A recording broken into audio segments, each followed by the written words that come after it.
Kan ini erat kaitannya dengan politik kan. Kalau tidak erat kaitannya dengan politik, prosesnya sudah dari dulu-dulu gitu kan. Sudah dari dulu-dulu ditersangkakan. Ini karena angin politik berubah, dia tidak lagi menjadi penguasa, maka ya akhirnya harus begini gitu. PD Perjuangan tidak lagi penguasa, bukan lagi penguasa kan, sekarang Gerindra kan partai yang berkuasa. Sebetulnya ini di luar dugaan tadinya saya pikir, karena dengan beberapa kali ada sinyal positif dari Pak Prabowo tentang Ibu Mega, saya pikir kemarin selesai di pra-peradilan gitu. Jadi by law memang selesai. Betul ternyata begitu kalah, maka memang ada situasi lain tuh. Artinya Pak Jokowi masih kuat kan. Dan ternyata itu betul kan, waktu acara Gerindra terang-terangan Pak Prabowo memuji Jokowi. Hidup Jokowi. Hidup Jokowi. Terima kasih.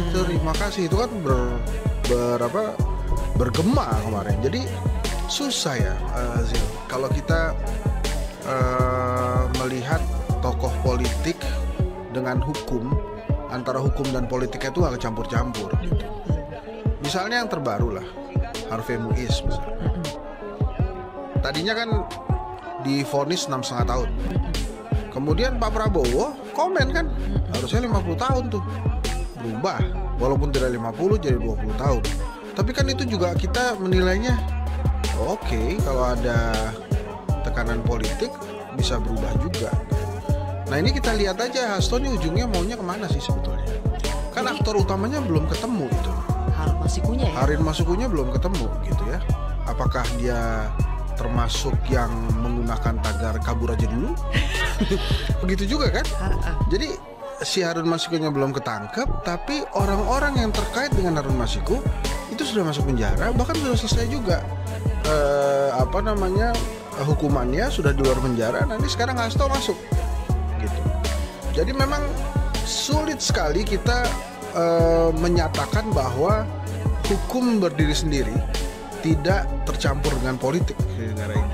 Tapi kan time flies yang tadi kita nyatakan di awal ya, penguasanya bukan lagi PDI Perjuangan, dan Hasto adalah orang yang sangat berpengaruh di PDI Perjuangan. Dan tidak ada memang hal-hal yang mendekatkan secara real antara PDI Perjuangan dengan penguasa.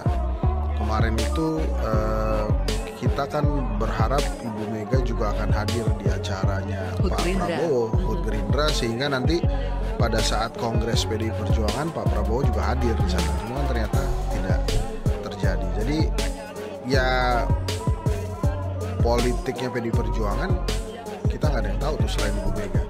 Tapi memang netizen rame gitu. Netizen tuh ya memang maha benar netizen dengan segala X-nya kan ya. Itu mereka justru mempertanyakan nih, kira-kira Ibu Mega akan mendatangi KPK atau tidak. Kan sempat diomongin tuh, awas kalau dia apa-apain saya datengin gitu kan KPK-nya. Nah ini kita menunggu juga, walaupun saya sih sekarang begini, ini kan udah diputuskan. Nah proses hukumnya jalan aja. Nah, ini mau sampai mana proses hukum? Kan pertanyaan-pertanyaan kita ini, saya bukan ngebelain Hasto ya, tapi memang dia tidak dalam kapasitas sebagai pejabat negara dan tidak menjabat posisi apapun negara ini, tapi kemudian akhirnya ditangkap KPK, alasannya menghalangi penyelidikan atau apalah itu. Ya nanti kita lihat aja bagaimana proses pengadilannya, karena di Tipikor banyak juga yang sudah ditangkap KPK, sudah dipenjara, masuk ke pengadilan Tipikor, kemudian bebas murni. Tapi gini ya, kalau Ibu Mega datang itu bukan intervensi hukum. Kalau dia presiden, dia intervensi hukum. Ini kan sama-sama warga negara. Mungkin dia mau mempertanyakan aja apa yang sedang terjadi, dan itu jadi menarik juga karena memaksa KPK untuk menjelaskan. Dua hal yang harusnya dijelaskan KPK. Yang pertama, kenapa kasusnya baru sekarang diproses lagi gitu ya, setelah yang lain sudah ditahan dan sudah selesai juga menjalani masa hukuman, sudah bebas. Nah, makanya kenapa ini dimulai lagi, itu kan yang harus dijelaskan oleh KPK. Nah itu yang poin pertama ini yang sulit diterima oleh saya bahwa ini memang hukum tanpa ada urusan politisnya. Kemudian yang kedua yang perlu dijelaskan oleh KPK, memang benar-benar ini adalah pelanggaran yang ada kaitannya dengan korupsi. Itu dia tuh. Nah itu sih bisa terjadi sama siapa aja, tapi ya kita lihat nih, lagi-lagi kita bukan membela Hasto, tapi sebuah kasus yang kok kayaknya politisnya tinggi banget gitu ya, yang perlu kita lihat gitu.